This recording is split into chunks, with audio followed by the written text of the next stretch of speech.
நம்முடைய மீறுதல்களின் நிமித்தம் அவர் காயப்பட்டு, நம்முடைய அக்கிரமங்களின் நிமித்தம் அவர் நொறுக்கப்பட்டார். நமக்கு சமாதானத்தை உண்டு பண்ணும் ஆக்கினை அவர் மேல் வந்தது. அவருடைய தழும்புகளால் குணமாகிறோம். பல ஆண்டுகளுக்கு முன்பு நான் மைசூர் பட்டணத்திற்கு போயிருந்தேன். போகும் வழியில் சன்னப்பட்னா என்று ஒரு இடம் உண்டு. அங்குதான் மைசூரின் புலி, த டைகர் ஆஃப் மைசூர் என்று அழைக்கப்பட்ட திப்பு சுல்தான் ஆண்டு வந்தார். அங்கே அவருடைய வாழ்க்கையில் நடைபெற்ற ஒரு காரியத்தை அழகிய படம் ஒன்றாக தீட்டி வைத்திருக்கிறார்கள். அந்த படமானால் உள்ளத்தை உருக்கும் ஒரு படம். தன் எதிரிகளோடு போராடி அவர் மாண்டு போன நேரத்தில் என்ன நடந்தது என்பதை அவள் சித்தரித்து வைத்திருக்கிறார்கள். உயிரற்ற சடலத்தை, பலவிதமான காயங்கள் நிறைந்த சடலத்தை தூக்கி கொண்டு போர் சேவகர்கள் வீட்டிற்குள் வருகிறார்கள். அரண்மனைக்குள் வந்தவுடனே அங்கிருந்த பெண்கள் கோவென்று கதறி அழுகிறார்கள். அவருடைய சின்னம் சிறு குழந்தைகள், கள்ளம் கபடமற்ற குழந்தைகள், ஒன்றும் தெரியாமல் அருகே நின்று கொண்டிருக்கிறார்கள். பால் வழியும் அந்த முகத்தை காணும் பொழுது யார் உள்ளமும் உருகும். சரித்திரம் சொல்லுகிறது, அந்த 2 பிள்ளைகளும் லண்டனில் வளர்க்கப்பட்டார்கள். அவர்கள் பெரியவர்களானார்கள். அவர்களுக்கு குடும்பங்கள் என்று வந்தது. அவருடைய ஒரு புதல்வன், அதாவது திப்பு சுல்தான் அவருடைய பேரன், தன்னுடைய 30வது வயதில் சென்னப்பட்னாவுக்கு வந்தார். அங்கே அந்த படத்தை அவருக்கு காண்பித்தார்கள். அப்படியே சிலை போல சமைந்து நின்று விட்டார். அவருடைய கண்களில் வெள்ளம் போல கண்ணீர் பெருக்கெடுத்து ஓடியது. அந்த 5 காயங்களை கண்ட பொழுது உள்ளம் உருகியது. என் அன்பிற்குரியவர்களே, அதை போலவே நம்முடைய அருள்நாதர் இயேசு கிறிஸ்துவின் 5 காயங்களை பார்க்கும்போது நம்முடைய உள்ளமும் உருகுகிறது. அருள்நாதர் மரித்த கடைசி நேரத்திற்கு பாருங்கள். லூக்கா 23:46-47 பாருங்கள். தேவன் தம்முடைய கரத்தில் தன் ஆவியை ஏற்றுக்கொள்ளும்படி ஜெபிக்கிறார். தன் உயிரை விடுகிறார். அங்கிருந்த போர் சேவகன் சொல்கிறான், மெய்யாகவே இவர் தேவனுடைய குமாரன், இப்படி மரித்த ஒரு மனிதரை நான் பார்க்கவில்லை என்று சொல்கிறார். ஜனங்கள் எல்லாரும் மார்பில் அடித்து கொண்டு புறப்பட்டு போய்விட்டார்கள். 49வது வசனம் சொல்லுகிறது, லூக்கா 23:49, அவருடைய குடும்பத்தின் மக்களும் இன்னும் அவருக்கு அறிமுகமான யாவரும் தூரத்தில் நின்று பார்த்து கொண்டிருக்கிறார்கள். அனாதை போல் அவருடைய உடல் தொங்கிக் கொண்டிருக்கிறது. அப்பொழுதுதான் அவருடைய அந்தரங்க சீடர்களாகிய யோசேப்பும் நிக்கோதேமும் வருகிறார்கள். அவரை பின்பற்றி 3.5 ஆண்டுகள் வந்து அற்புதங்களை, அடையாளங்களை ருசித்து அவருடைய சீடர்கள் ஓடிவிட்டார்கள்.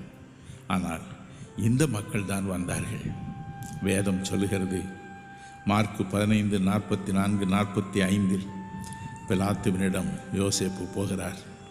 ஐயா, அந்த இயேசுவின் உடல் அனாதையாக தொங்குகிறது, தயவு செய்து என்னிடம் கொடுங்கள். அங்கே பிலாத்து தலையில் கை வைத்து கொண்டு உட்கார்ந்திருக்க வேண்டும். காரணம்,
அற்புதங்களை செய்த கரங்கள் இப்பொழுது வாடி இப்படி உணர்ச்சியற்று கிடப்பது எதற்கு என்று புலம்பி அழுதிருப்பார்கள்.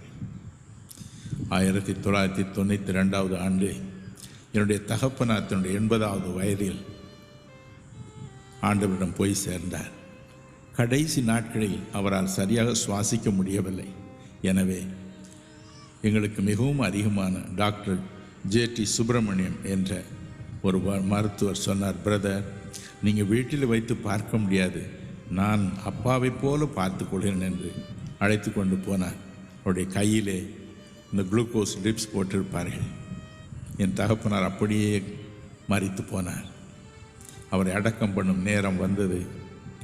என் மனைவி என் தகப்பனாரின் கரத்தை எடுத்து என் கையில் கொடுத்தாள். கடைசியாக அப்பாவுக்கு முத்தமிடுங்கள் என்று சொன்னார்.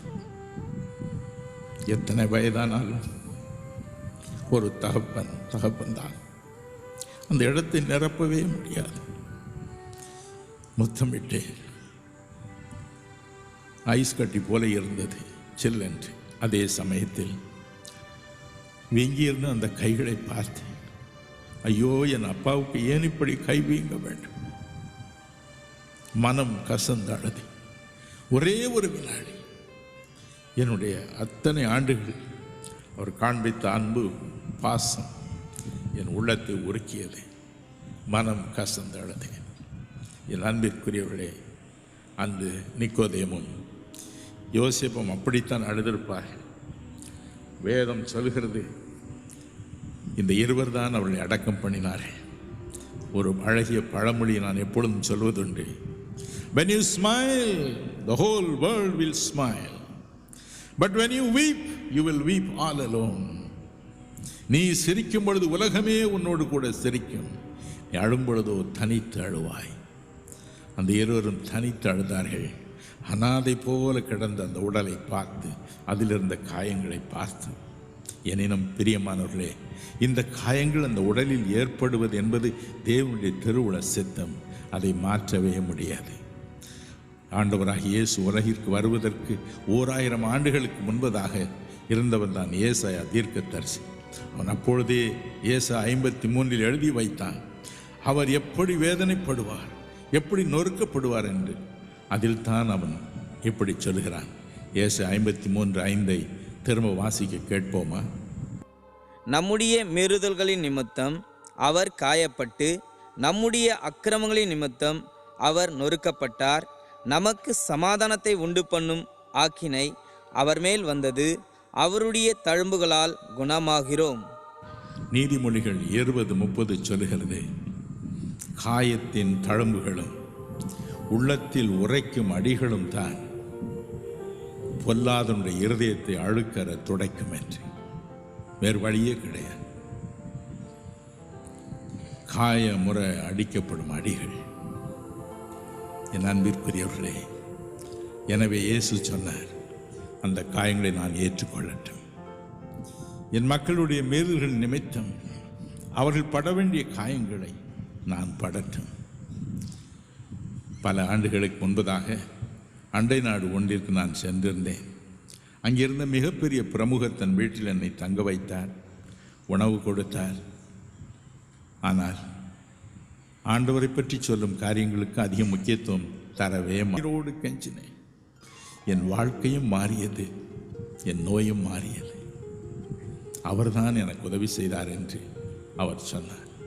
என் அன்பிற்குரியவர்களே, உங்கள் இருதயம் கலங்காது இருப்பதாக. நேரம் வரும், தனித்து நாம் புலம்பும் நேரம் வரும்.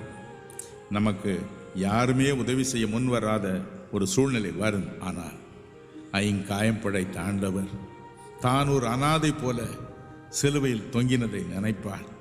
அவர் உடல் அனாதை உடலாக கிடந்ததை நினைப்பார். அவர் நமக்கு உதவி செய்வார். யோவான் 14:18 இயேசு சொன்னார், நான் உங்களை ஒரு நாளும் திக்கற்றவளாக விடேன், ஒரு நாளும் திக்கற்றவளாக விடேன். காரணம், அந்த வழியை நான் போயிருக்கிறேன் என்று அவர் நமக்கு வாக்கு கொடுத்திருக்கிறார். இன்று உங்கள் இருதயத்தை திடப்படுத்தி கொள்ளுங்கள்.